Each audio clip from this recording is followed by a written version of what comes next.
أهلا بيكم. كل سنة وانتم طيبين. رمضان خلاص على الأبواب.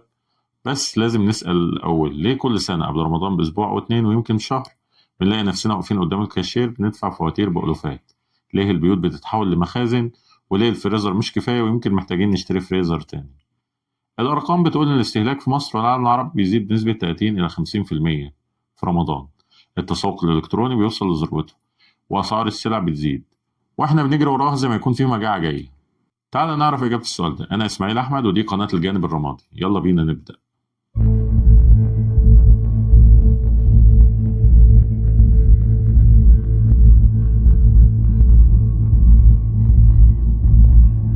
الظاهرة اللي قلنا عليها دي مش ظاهرة جديدة ومش خاصة بمصر بس، يعني من المغرب للخليج من إندونيسيا لتركيا نفس المشهد بيتكرر.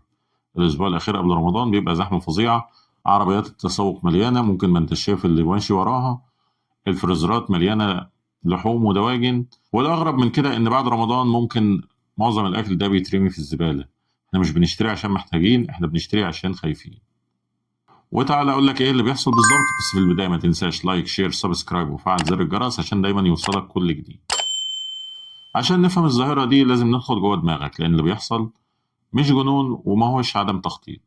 ده استجابه نفسيه معقده بيشترك فيها دماغك البدائي اللي بيخاف من الجوع والندره، نظامك الهرموني اللي بيدور على السعاده السريعه، ذاكرتك الجماعيه اللي بتفتكر الازمات القديمه، وبيئتك الاجتماعيه اللي بتضغط عليك، والشركات اللي عارفه كل ده وبتلعب عليه. وخلينا نفكك كل طبقه لوحدها. أولا غريزة البقاء وعقلية الندرة. قبل 100,000 سنة أجدادنا كانوا صيادين، لو ما لقوش أكل هيموتوا. الدماغ البشري اتطور عشان يتعامل مع الندرة دي مش الوفرة. عشان كده لما بيحس بتغيير في نظام الحصول على الطعام، حتى لو كان تغيير اختياري زي الصيام، بيشتغل نظام الإنذار. أميجدالا اللي هي اللوزة الدماغية مركز الخوف عندك بتبعت إشارة إنذار إن نظام الأكل هيتغير، يبقى لازم نخزن. ده اللي بيخليك تحس إنك لازم تشتري العروض اللي بتقابلك في السوبر ماركت، مش عشان محتاجهم لكن عشان دماغك خايف. كمان فومو اللي يختصر fear of missing out أو الخوف من الفقدان، ده طبقة تانية فوق الخوف الغريزي. لما بتشوف الناس كلها بتشتري بجنون عقلك بيترجم على إنه أكيد في حاجة أنا مش عارفها، أكيد هيحصل نقص، أكيد لازم أشتري دلوقتي. ده العلماء بيسموه herd mentality أو عقلية القطيع. إحنا كبشر مبرمجين بيولوجيا إننا نقلد المجموعة، لأن ده كان بيحمينا من المخاطر زمان. يعني زمان لو كل الناس بتجري يبقى أكيد في أسد. النهاردة مفيش أسد بس في عرض لازم ألحقه. الدوبامين ومتعة الشراء. ليه التسوق نفسه بيبقى ممتع؟ ليه بنحس بنشوة لما نملى العربية؟ الإجابة في هرمون اسمه دوبامين، هرمون المكافأة والسعادة. دماغك بيفرز الدوبامين في 3 لحظات: لما بتفكر في الشراء دي لحظة الترقب، لما بتختار المنتج دي لحظة القرار، ولما تدفع الفلوس ودي لحظة الإنجاز. المشكلة إن الدوبامين ده بيخلق إدمان مؤقت، بتحس إنك محتاج تشتري حاجة كمان عشان تحافظ على الإحساس ده. وعشان رمضان مرتبط في ذهنك بالفرح والعزومات واللمة، عقلك بيترجم لو اشتريت أكتر الفرحة هتبقى أكبر. بس الحقيقة إن الدوبامين بينتهي بعد ما توصل البيت بنص ساعة وبيفضل لك الندم. كمان التعويض النفسي المسبق، في آلية نفسية غريبة اسمها compensatory consumption. لما الإنسان بيعرف إنه داخل على فترة حرمان حتى لو اختياري، بيحاول يعمل تعويض مسبق أو مخزون أمان نفسي. العقل الباطن بيقول أنا مش هقدر آكل 16 ساعة، يبقى لازم أضمن إن أنا لما أفطر ألاقي كل حاجة موجودة حتى لو مش هاكلها. ده مش منطق، ده دفاع نفسي. الدماغ بيحاول يسيطر على موقف فيه فقدان سيطرة، اللي هو الجوع الإجباري طول النهار. رقم 4 الذاكرة الجماعية وصدمة الندرة. في علم النفس الاجتماعي في حاجة اسمها collective memory أو الذاكرة الجماعية. الشعوب بتورث مخاوفها حتى الأجيال اللي ما عاشتش الأزمة نفسها. يعني في مصر الأجيال الأكبر عاشت أزمات التموين، طوابير العيش، الحروب والحصار، نقص السلع الأساسية. وبعدين جه كورونا وعلم الجيل الحالي كله درس قاسي، إن الندرة حقيقية والأرفف ممكن تفضى والعالم ممكن يقف. حتى لو أنت شخصيا ما عشتش الأزمات القديمة، فجيناتك وثقافتك ومجتمعك فاكرين. وعشان كده أي حدث استثنائي حتى لو ديني وروحاني بيفعل نفس آلية الدفاع: خزن عشان ما يجيش يوم. 5 الترخيص الأخلاقي. دي من أخطر الآليات النفسية واسمها moral licensing أو الترخيص الأخلاقي. الفكرة بسيطة، إنك لما بتعمل حاجة صح أو عظيمة عقلك بيديك رخصة إنك تعمل حاجة غلط. كمثال إنك رحت الجيم الصبح فبتقول لي يبقى أنا من حق آكل بيتزا بالليل. اشتغلت ساعات إضافية بتقول يبقى من حق أصرف على حاجة مش محتاجة. عملت تبرع يبقى من حقي أبقى أناني في حاجة تانية. عشان كده في رمضان عقلك بيقول لك أنا هصوم 16 ساعة وهتعب وهعبد ربنا، يبقى من حق أكافئ نفسي، من حق أشتري الأوفر، من حق أكل نفسي فيه، من حقي أسرف شوية أنا مستحق. والخطورة هنا إن إحنا بنبرر سلوك عكس قيمنا اللي هو الإسراف باسم نفس القيم اللي هي العبادة. فالصيام اللي المفروض يعلمنا الزهد بقى بتذكرة مجانية للإسراف. رقم 6، الضغط الاجتماعي ووهم الصورة المثالية. السوشيال ميديا غيرت رمضان خالص، يعني ما بقاش شهر عبادة وبس، بقى شهر استعراض. كل يوم بتتفرج على أصناف على السفرة، ديكور رمضاني، عصاير ألوان، حلويات بقت أشكال تحفة فنية. فدماغك من غير ما يحس بيبدأ يقارن إن أنت أكلك عادي وسفرتك أقل، يبقى أنت كده إيه أقل منهم. دي حاجة اسمها السوشيال كومباريزن أو المقارنة الاجتماعية. الأم بتحس إنها مقصرة لو ما عملتش الوصفات اللي شافتها على الإنترنت. الأب بيحس إنه لازم يجيب أكل كتير عشان يبقى راجل كريم. الشاب بيحس إنه لازم يعزم صحابه على عزومة فخمة. والنتيجة إننا بنشتري مش عشان محتاجين، لكن بنشتري عشان الناس تشوف. رقم 7، الإعلانات والبروباجندا. الشركات مش غبية، هي عارفة علم النفس ده كله، وعشان كده بتستخدم تكنيك اسمه كلاسيكال كونديشننج أو الربط الشرطي. الفكرة إن دماغك بيتعلم يربط بين حاجتين مالهمش علاقة ببعض أصلا.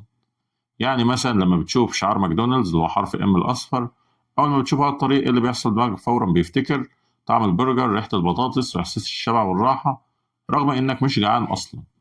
مثال رمضاني، لما بتشوف الهلال والنجمة في الإعلانات أو بتسمع أغنية وحوي يا وحوي، دماغك بيستحضر طعم القطايف وجو الفطار ولمة العيلة والفرحة. الشركات بقى بتستغل الربط ده، عشان كده بيحطوا لك الهلال والزينة في الإعلانات، مش عشان يبيعوا الزينة طبعا، لكن عشان يربطوا منتجاتهم بمشاعر الفرحة دي. يعني لما يجيب لك في إعلان عيلة سعيدة قاعدة على سفرة مليانة وموسيقى فيها حنين وروحانيات، فالرسالة الضمنية إن الوفرة بتساوي الحب والسعادة العائلية. والنتيجة إن الدماغ بيربط من غير وعي بين الأكل الكتير يساوي عيلة سعيدة وبيساوي رمضان صح. بس الحقيقة إن السعادة مش في كمية الأكل، السعادة في الناس اللي قاعدين معاك. بس الإعلانات مش هتقولك كده، لأن ده مش هيبيع منتجات. 8، مفارقة الاختيار. معظم الناس فاكرة إن الاختيارات الكتيرة بتساوي حرية أكبر، بس علم النفس بيقول العكس تماما.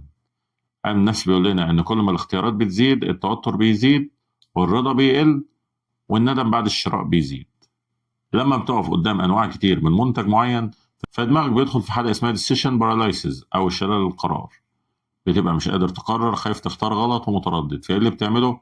بتشتري كل حاجة. طالما مش عارف أختار يبقى آخد كله، والنتيجة توتر أكتر وفلوس أكتر، وندم بعدين لما تلاقي نص الحاجات دي اترمت من غير ما تستفيد منها.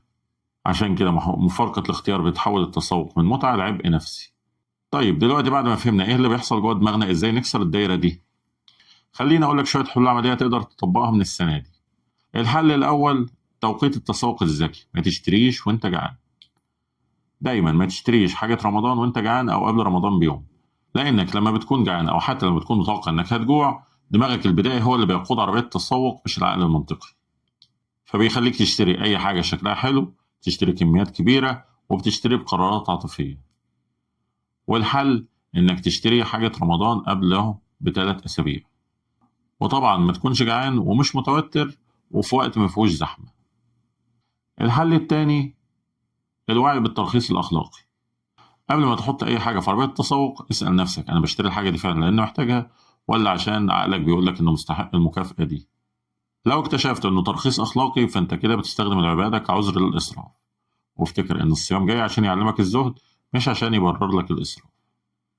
لو عايز تكافئ نفسك على العبادة، فكافئ نفسك بحاجة مش مادية، زي وقت مع عيلتك، قراءة كتاب، صدقة لحد محتاج، مش بمنتجات هتشتريها وأنت مش محتاجها. الحل الثالث، القائمة الواعية وتحديد الاختيارات. دايما اعمل قائمة قبل ما تنزل، بص على استهلاكك الفعلي السنة اللي فاتت، اشتريت قد ايه واستخدمت منه قد ايه واترمى قد ايه. كمان حط حد للاختيارات عشان تبقى ضد مفارقة الاختيار، لأنك كل ما قللت الاختيارات هتقلل التوتر وهتسرع القرار، والرضا بعد الشراء هيزيد، وكمان هتوفر فلوس. الحل الرابع، قاعدة ال24 ساعة. القاعدة بسيطة: أي حاجة مش أساسية أجل شراها بعد 24 ساعة. بعد ما يعدي 24 ساعة لو لسه فاكره وعايزه ومحتاجه فعلا، اشتريه. أما لو نسيته خالص أو حسيته مش مهم، هتبقى وفرت فلوسك، لأن الدراسات بتقول إن 70% من قرارات الشراء الاندفاعية بتختفي بعد 24 ساعة. ليه برضه؟ لأن الدوبامين اللي هو هرمون المتعة بينتهي مفعوله، والعقل المنطقي بيرجع يشتغل تاني. الحل الخامس، تحدي الإناف. السؤال اللي لازم تسأله نفسك: اللي أنا بشتريه ده كفاية لكام يوم؟ أنت مش محتاج تخزن ل 30 يوم مرة واحدة. رمضان 30 يوم بس، المحلات مش هتقفل، والسوبر ماركت شغال كل يوم، والتوصيل متاح، ومفيش حصار ولا مجاعة. ممكن تشتري على 3 مراحل: المرحلة الأولى قبل رمضان بأسبوعين، والمرحلة التانية أول أسبوع في رمضان، والمرحلة الثالثة أسبوعيا، على حسب نوع المنتج اللي هتشتريه. الطريقة دي مفيدة لأنها بتقلل الهدر، بتوزع المصاريف، وبتشتري حسب الاحتياج الفعلي، وكمان بتستفيد من العروض طول الشهر. الحل السادس التشارك المجتمعي، والفكرة هنا بسيطة، بدل ما كل بيت يشتري كل حاجة، الجيران يتفقوا إن كل واحد يتخصص في حاجة. يعني مثلا لو عمارة فيها 4 شقق، يبقى الشقة الأولى هتشتري كمية كبيرة من التمر وتوزع، الشقة التانية تشتري كمية كبيرة من العصاير وتوزع، الشقة التالتة تعمل حلويات كتير وتوزع، والشقة الرابعة تجيب فاكهة فريش وتوزع. الطريقة دي هتخلي كل بيت يوفر فلوس، ويقلل الهدر، ويقلل الحيرة، وكمان هتزود الروابط الاجتماعية، وترجعنا لروح رمضان الحقيقي. الحل السابع المايندفول بوز، أو الوقفة الواعية. قبل ما تحط أي حاجة في عربية التسوق، وقف وخد نفس عميق لثواني، واسأل نفسك: هل أنا محتاج الحاجة دي فعلا، ولا بملى فراغ نفسي، ولا خايف من حاجة مش موجودة، ولا بقلد الناس، ولا بدور على دوبامين سريع، ولا حاسس إني مستحق مكافأة؟ لو الإجابة محتاج فعلا، يبقى حطها في العربية. لو أي إجابة تانية، يبقى سيبها على الرف. المايندفول بوز بتعمل 3 حاجات: بتفصل بين الاندفاع والقرار، وبتنشط العقل المنطقي بدل البدائي، وبتحولك من مستهلك لإنسان واعي. في النهاية افتكر إن رمضان فرصة للزهد الحقيقي، مش بس زهد في الأكل 16 ساعة، لكن كمان زهد في الاستهلاك، وفي المقارنة، وفي الاستعراض. عشان كده خلي شهر الزهد يبدأ من عربية التسوق، وخلي شهر الوعي يبدأ من اختياراتك، وخلي شهر التحرر يبدأ من دماغك. وجرب حل واحد بس من الحلول دي السنة دي، مش لازم كلهم، وتعالى في الكومنتات وقول لي جربت ايه والنتيجة كانت ايه، وهل حسيت بفرق ولا لا. وما تنساش، فهمك لنفسك هو أول خطوة للتغيير، والوعي هو مفتاحك لكل خطوة جديدة. ولو عجبتك الحلقة، لايك، شير، سبسكرايب، وفعل زر الجرس عشان دايما يوصلك كل جديد. واشوفك في رحلة جديدة جوه عقلك، وكل سنة وانتم طيبين.